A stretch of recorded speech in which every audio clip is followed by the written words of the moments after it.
Hello everyone, myself Varun Reddy and welcome to my channel called All About Planning. Streets, are they just paths for vehicular movement or interactive spaces which have to be designed as per their surrounding context? In this video today, an insight into the context-sensitive approach of designing streets will be given, especially the features of urban areas that create and shape a street. To start with, the urban context has to be understood first. Once the understanding of the urban context is developed, specific functions can be established and then the design parameters are decided as per the functions. In most of the cases, the design of the streets will also help in determining the surrounding context of the area. But in this video, focus will be given on the context first. The conventional design process focused just on the vehicular movement and the provision of access to the surrounding places. This process would better integrate the streets with their surroundings, which would also support their activities. In order to explain this process, we'll be taking a look into designing walkable urban streets, where walkability will be our key focus. Transportation planning and design often consider context in terms of land use and two elements of site design, which are parking and the access or the driveways. In designing walkable urban thoroughfares, we consider aspects such as buildings and more elements of site design which will create support for the pedestrians.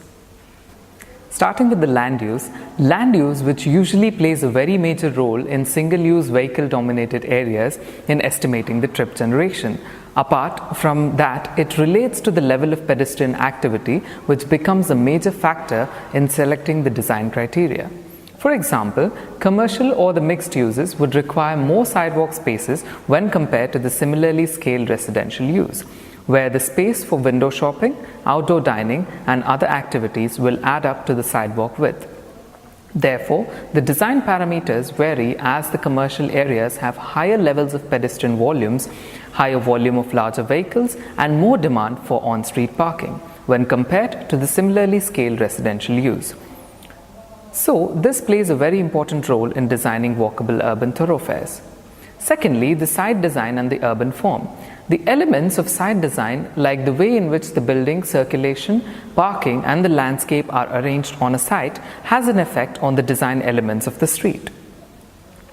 Coming to the part of building orientation and setback, at a similar scale with less priority for walking, buildings will be less related to the street by having larger setbacks and more oriented towards parking spaces. Whereas areas where there is higher priority for walking, we can find buildings oriented more towards the streets, sometimes adjacent to the streets. This will be the scenario in terms of the commercial buildings, where the street side activity plays a major role. Coming to the part of parking type and orientation, surface parking lots and parking spaces between the buildings are preferable in areas with less priority for walking. Whereas in areas with higher priority for walking, parking spaces behind or under the buildings access through street and also on-street parking is preferred.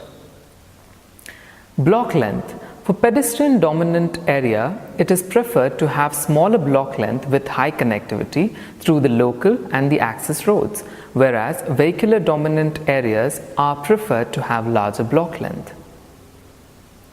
Coming to the part of building design, this aspect is a significant contributor to the context and in turn the design elements of the street.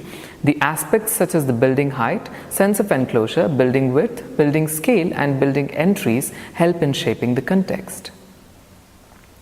Building height and the thoroughfare enclosure. Building being the primary feature in shaping the context, building height plays an important role in giving the sense of enclosure for the street. This aspect would help give pedestrians a sense of being at a particular place in the urban context. Street trees also contribute highly towards the provision of sense of enclosure. Building width. Building width plays a similar role as that of the building height. There are three aspects in which it contributes to the context. First one being the percentage of building width fronting the street design, distance between the buildings or the building separation, and the articulation of the buildings. Coming to the part of building scale and variety, the building scale of the variety are the factors which provide the visual interest to the streets and define the context of the specific street. Building entries. Building entries are important in making the buildings accessible and interesting for the pedestrians. In order to have increased connectivity and to break down the scale of the buildings, there should be frequent direct entries from the streets. Other entries from secondary streets and parking lots can be provided as well. More information on context-sensitive approach and design codes will be available in the document Promoting Sustainable Transportation Through Site Design and ITE, Institute of Transport Engineers, Proposed Recommended Practice.